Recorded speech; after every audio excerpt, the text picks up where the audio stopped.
Is this how it happens? Is this how nice girls wind up on those missing persons posters? They travel to places like this with people they think they can trust, and then... She panicked. What should I do? She glanced to the door locks. I could lock them, hop behind the wheel, take off, and leave Ryan in the dust to walk home. Yes.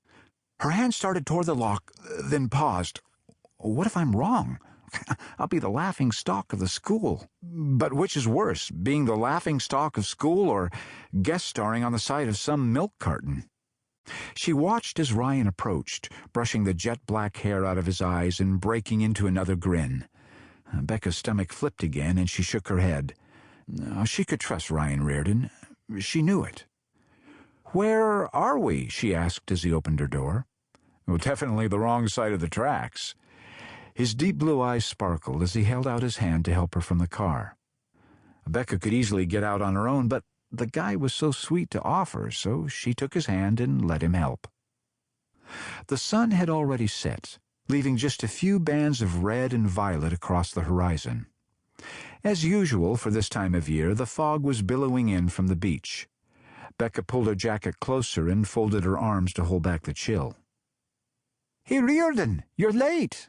They turned to see a skinny kid, 9 or 10 years old, scamper down the grade of the train tracks behind them. "Pepe," Ryan called. "What's up?" The kid wore a dirty T-shirt, torn pants, and no socks. Immediately, Becca's heart went out to him. How could she have been so stupid? Poverty didn't mean people were bad. It meant they were struggling to keep up, or struggling against hunger, ignorance, disease, the very things her folks had fought against in South America, before her dad died. Once again she looked over the neighborhood, at the sagging houses, the ragged kids playing in a vacant lot, and this time she saw them for what they were. People, like herself, but in need. As Pepe arrived and high-fived Ryan, he gave Becca the once-over.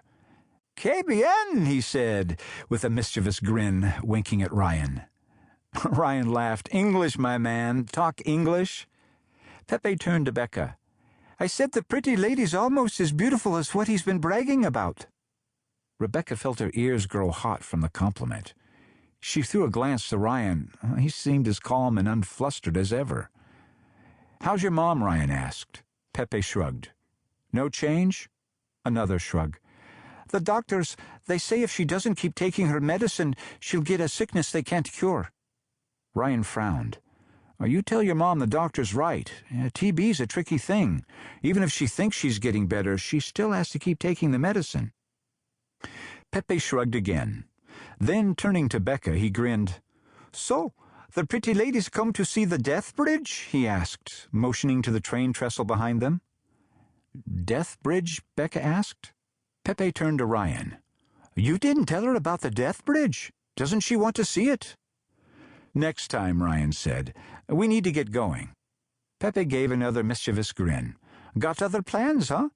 Ryan tousled the boy's hair. "Not what you're thinking, amigo."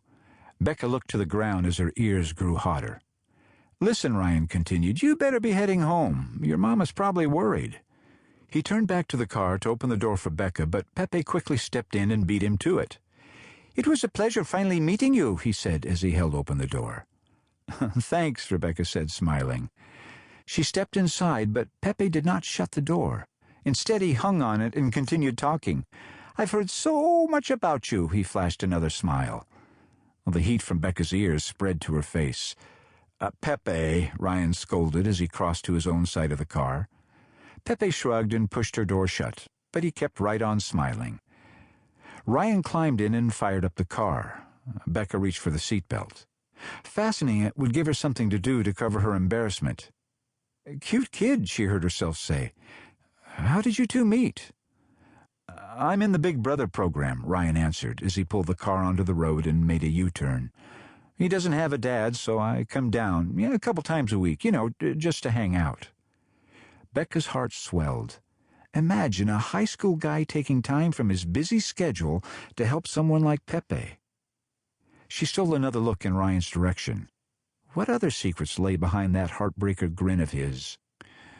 They passed Pepe and he gave a final wave. The boy returned it and shouted, "Salud amor y mucha familia."